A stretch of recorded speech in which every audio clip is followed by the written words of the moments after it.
life and peace, kumana itong madawas ang Espiritu, inalang atong magsayo, ang atong salabutan sa pagpatungong sa atong Espiritu, mga Iso. Romans 8:6. For the mind set on the flesh is death, but the mind set on the Spirit is life and peace. Okay?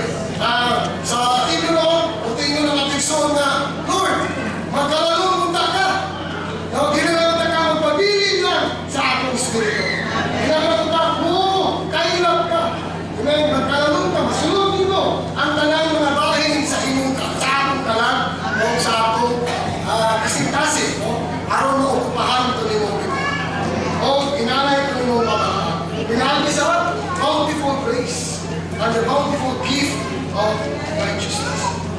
So doon lang tayo, kaya dato, tulay, a bountiful supply of the Spirit of Jesus Christ. Amen? So, grace as a king reigns. Not only grace reigns, but also we, the seeking ones, the overcomers, reign in this life by the abundant grace and gift of righteousness. Kung tayo akong direksyon sa Iglesia na iso, makapasok ba tayo mapuno sa kinabuhi? Makapasok ba tayo muhawi sa kinabuhi? Wala lang pagi, kundi rin na gano'n ang magpahimulos. Wala gini kibalik-balik sa halos na lang mensahe. Wala gini. Kung pansay sa itong Espiritu, kung pahimulos, kung tawag na inyong mapuno, and the rest will follow. Amen. So transformation will follow, oneness will follow, sa fellowship, sa kwarba, smooth ang fellowship, if we are filled with life. But we are advised to pray before fellowship. We are advised to pray, contact Him before going out.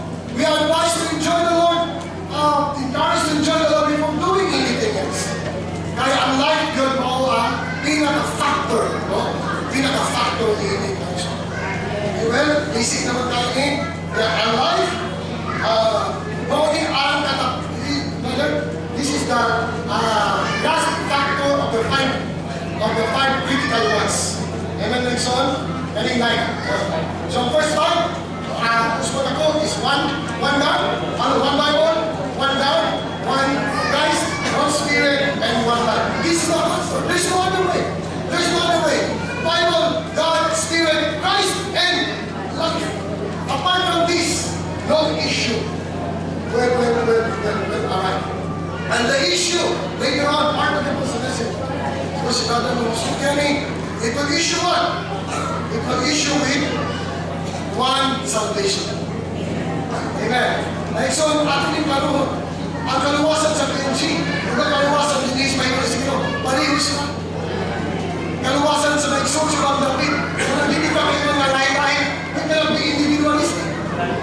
We cannot separate ourselves from one another because our salvation is one salvation.